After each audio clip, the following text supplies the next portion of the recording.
of the Three Little Pigs and the Big Bad Wolf, but only one person knows the real story, and that person is a wolf. His tale starts with a birthday cake for his dear old granny, a bad head cold, and a bad reputation. The rest, as they say, is history. Hello, I'm really excited about reading this story to you. We're going to find out what really happened in the true story of the Three Little Pigs.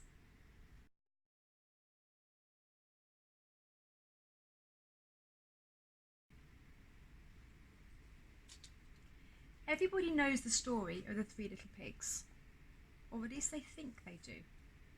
But I'll let you in on a little secret. Nobody knows the real story, because nobody has ever heard my side of the story. I'm the wolf, Alexander T. Wolf. You can call me Al. I don't know how this whole big bad wolf thing got started, but it's all wrong. Maybe it's because of our diet. Hey, it's not my fault wolves eat cute little animals like bunnies and sheep and pigs. That's just the way we are.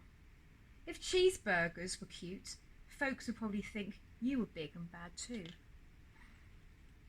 But like I was saying, the whole big bad wolf thing is all wrong. The real story is about a sneeze and a cup of sugar. This is the real story. Way back in Once Upon a Time, I was making a birthday cake for my dear old granny. I had a terrible sneezing cold. I ran out of sugar. So I went next door to ask if I could borrow a cup of sugar. Now the guy next door was a pig, and he wasn't too bright either. He had built his whole house out of straw. Can you believe it? I mean, who in their right mind would build a house of straw? So of course, the minute I knocked on the door, it fell right in. I didn't want to just walk into somebody else's house, so I called, little pig, are you in?" No answer. I was just about to go home without the cup of sugar for my dear old granny's birthday cake. That's when my nose started to itch. I felt a sneeze coming on. Well, I huffed and I snuffed. And I sneezed a great sneeze.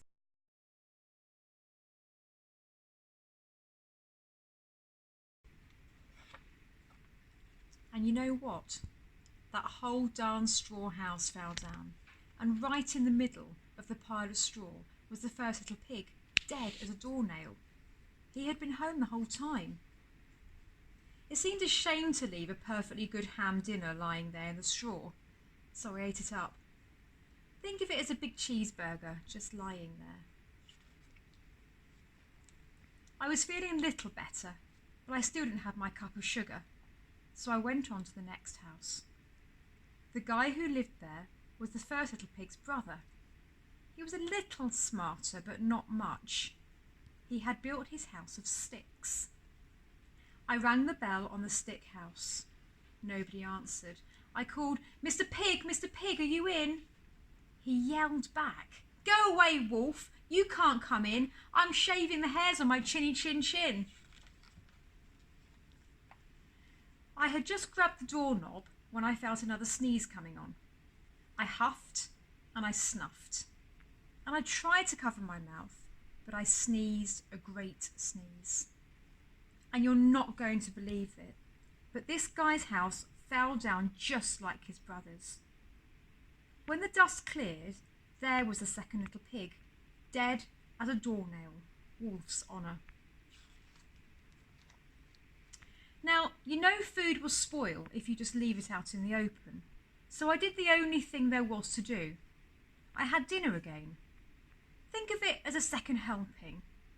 I was getting awfully full, but my cold was feeling a little better, and I still didn't have that cup of sugar for my dear old granny's birthday cake. So I went to the next house. This guy was the first and second little pig's brother. He must have been the brains of the family. He had built his house of bricks.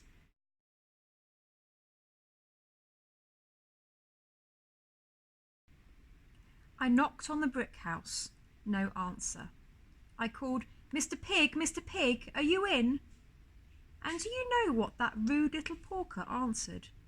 "Get out of here, wolf! Don't bother me again."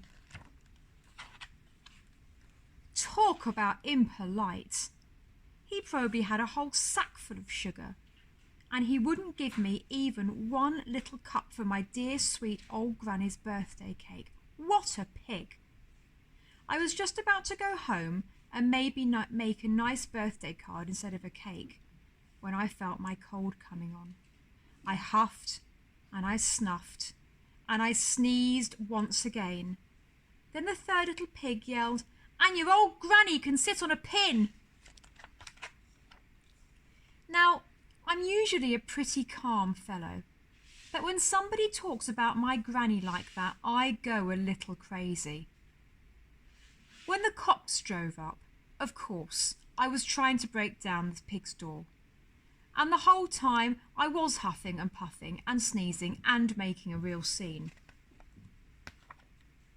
The rest, as they say, is history. The news reporters found out about the 2 pigs I had for dinner. They figured a sick guy going to borrow a cup of sugar didn't sound very exciting, so they jazzed up the story with all that huff and puff and blow your house down. And they made me the big bad wolf. That's it. The real story. I was framed. But maybe you could loan me a cup of sugar?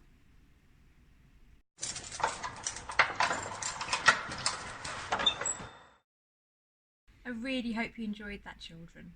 I wonder whether you could write a different version of that tale. I'd love to read it if you do. Next week we have Mr. Jordan reading you a bedtime story. Good night, children.